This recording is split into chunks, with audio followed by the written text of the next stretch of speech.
Hi, my name is Cathelyn Davis, and I'm currently a graduate student at Southern University of New Orleans, where I am majoring in social work.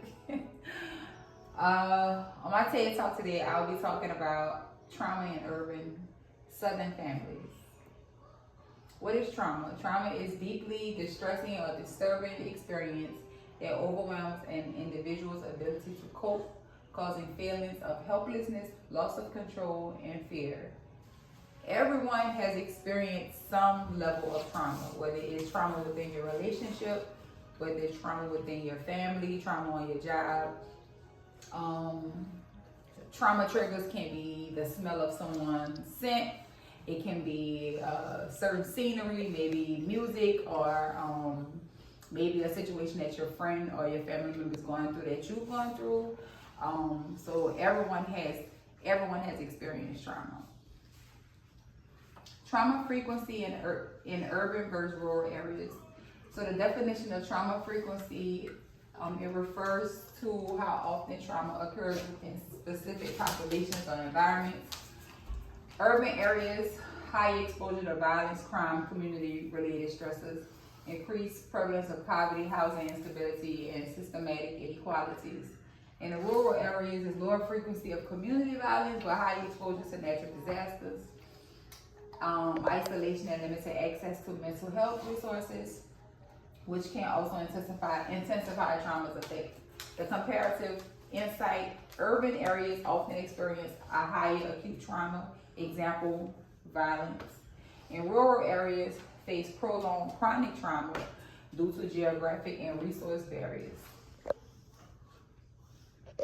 So right here, I was able to run data, and the data between urban and rural trauma, as you can see, in urban areas is significantly high, which is 65%, and in rural areas it's 40%. And I know you guys may be trying to figure out, well, it's low in rural areas, but this number right here is considered actually high. Trauma affects rural and urban areas differently due to variations in socioeconomic and community resources, as stated before 2 slides ago. In both contexts, trauma manifests differently, necessitating tailored interventions that consider the unique challenges and strengths of each area. So basically, what psychologists are doing and social workers are doing, they're comparing between the urban area and the rural area. They're also trying to figure out resources that can benefit both areas in the world.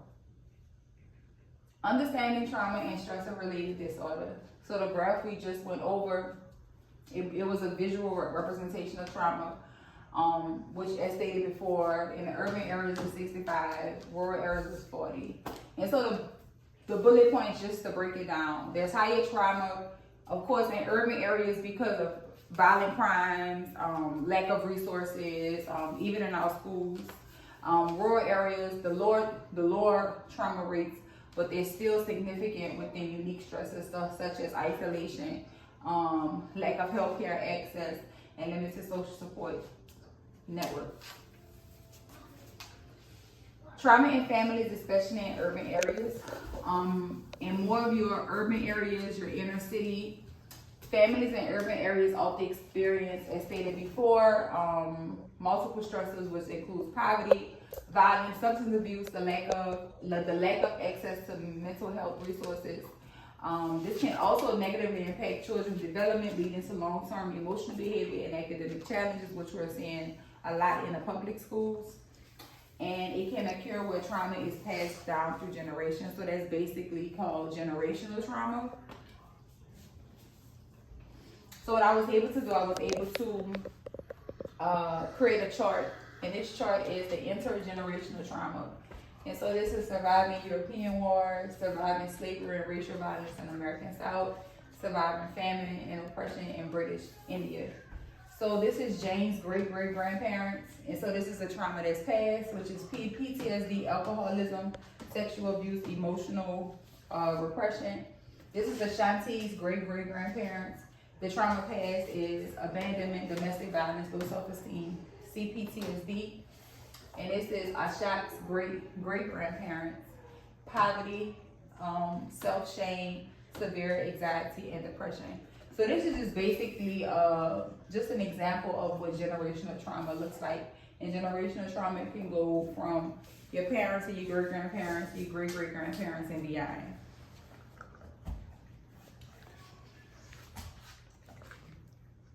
Intervention trauma focus, which is TFCBT, is an evidence-based intervention designed to treat children and adolescents who have experienced trauma. It integrates cognitive behavioral therapy with trauma-sensitive techniques, helping individuals process traumatic experiences and develop coping mechanisms. So here's an example of a young child, a therapist, and a parent.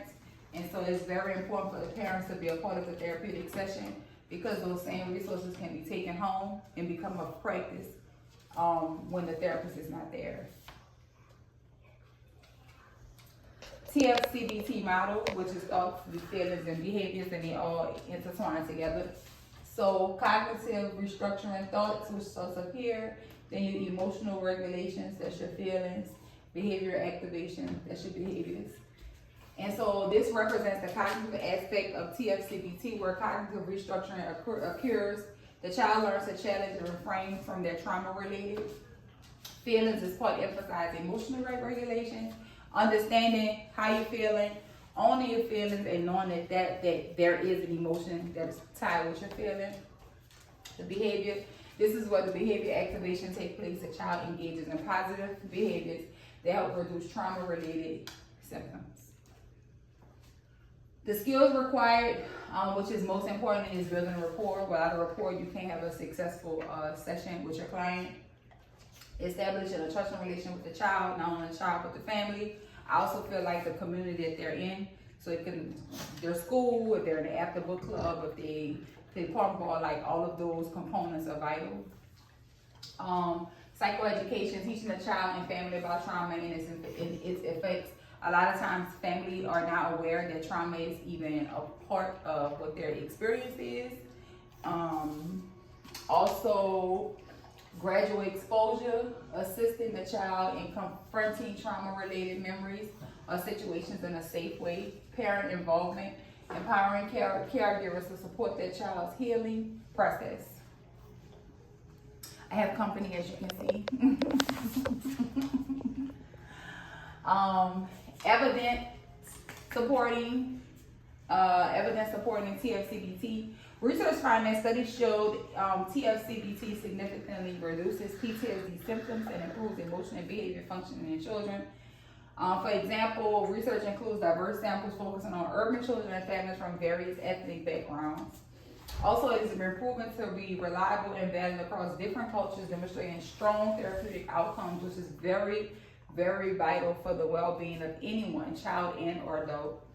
And also, some studies have small sample sizes, and more research is needed on long-term effectiveness and cultural adaptation, which in this case can be a great preventative measure for breaking the generational curses from the families. Clinical and cultural appropriateness. Clinical and cultural appropriateness of TFCBT is flexible and can be adapted to different cultural contexts, particularly in urban areas where cultural diversity is prominent.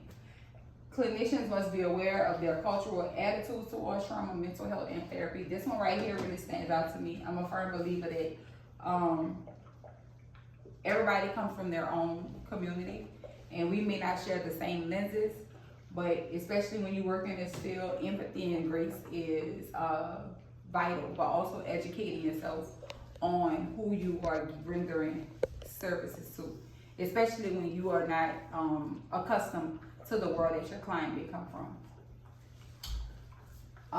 Resources and monitoring future resources and monitoring future research. Provide a list of resources for clinicians to learn more about TFCBT and cultural competent trauma treatment. The needs emphasize for further research on the effectiveness of TFCBT in urban and underserved populations. And also what's important is accessing the information. Once the research is complete, it's encouraged that clinicians to monitor new studies and engage in ongoing professional development to make their findings more equitable to their patients, to their clients. Thank you. I appreciate your time and your engagement, if there were any. So here are some key takeaways. Trauma affects individuals and communities differently in urban and rural settings. Addressing trauma requires collaborative, informed, and culturally sensitive approaches. Also, together we can advocate, right, and for better resources, which is vital in not just urban areas, but in rural areas as well, and solutions for all that are impacted. My contact is below. My contact is below. Cathelyn Davis. My email is cathelyn.davis@sus.edu. And I'm gonna close out with one of my favorite quotes. Healing is not about changing who you are, but becoming who you are meant to be. Thank you.